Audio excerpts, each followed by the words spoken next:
দর্শক প্রথমে তারা কথা দিয়েছিল যে রাস্তা ব্লক করবেন না এবং রাস্তায় বসে পড়বেন না, কিন্তু আমরা দেখছি এই মুহূর্তে একেবারে যে হেডকোয়ার্টারে যে ফটকটি রয়েছে সে ফটকের সামনের যে সড়কটি রয়েছে সেই সড়কটি কিন্তু অবরোধ করে দিয়েছেন আওয়ামী লীগ আমলে বিভিন্ন কারণে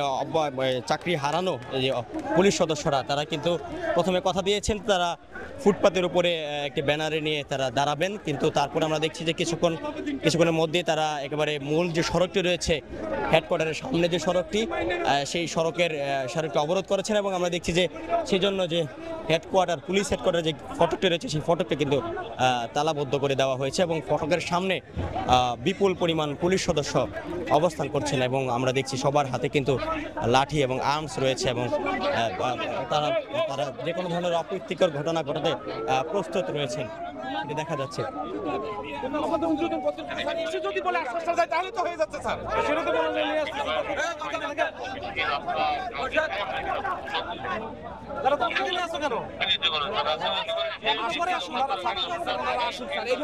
অনেকদিন ফিরিয়ে দিচ্ছে,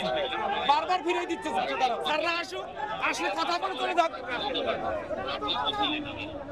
দর্শক দেখা যাচ্ছে এই মুহূর্তে পুলিশ হেডকোয়ার্টারের সামনে চাকরি হারানো পুলিশ সদস্যরা অবস্থান নিয়েছেন, রাস্তায় শুয়ে পড়েছেন এবং আমরা দেখছি যে পুলিশ হেডকোয়ার্টারের গেটের সামনেই তারা অবস্থান নিয়েছেন এবং সেজন্য হেডকোয়ার্টারের সামনে নিরাপত্তা ব্যবস্থা জোরদার করা হয়েছে। দর্শক এতক্ষণ তারা যে ফুটপাতে ছিল সেই ফুটপাত ছেড়ে এই মুহূর্তে আমরা দেখতে পাচ্ছি যে আওয়ামী লীগ আমলে বিভিন্ন কারণে চাকরি হারানো পুলিশ সদস্যরা এবার কিন্তু মূল যে সড়ক রয়েছে যান চলাচল বন্ধ করে দিয়ে সেই সড়কে তারা অবস্থান নিয়েছেন এবং আমরা দেখছি যে নারী সদস্যরা রয়েছেন এবং পুলিশ সদস্যরা রয়েছেন। যতক্ষণ না পর্যন্ত তাদের দাবি আদায় না হবে ততক্ষণ পর্যন্ত এই সড়কটি ছাড়বেন না, প্রয়োজনে তারা হেডকোয়ার্টারের ভিতরে প্রবেশ করবেন, যে কোনো পরিস্থিতিতে তারা হেডকোয়ার্টারের ভিতরে প্রবেশ করবেন বলে কিন্তু নিশ্চিত করেছেন।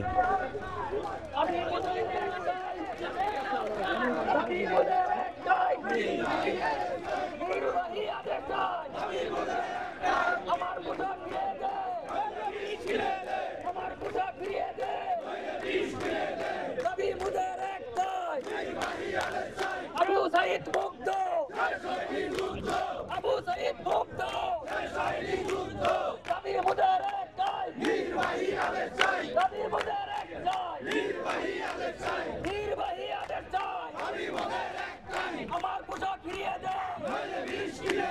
আমার পোশাক ফিরিয়ে দে,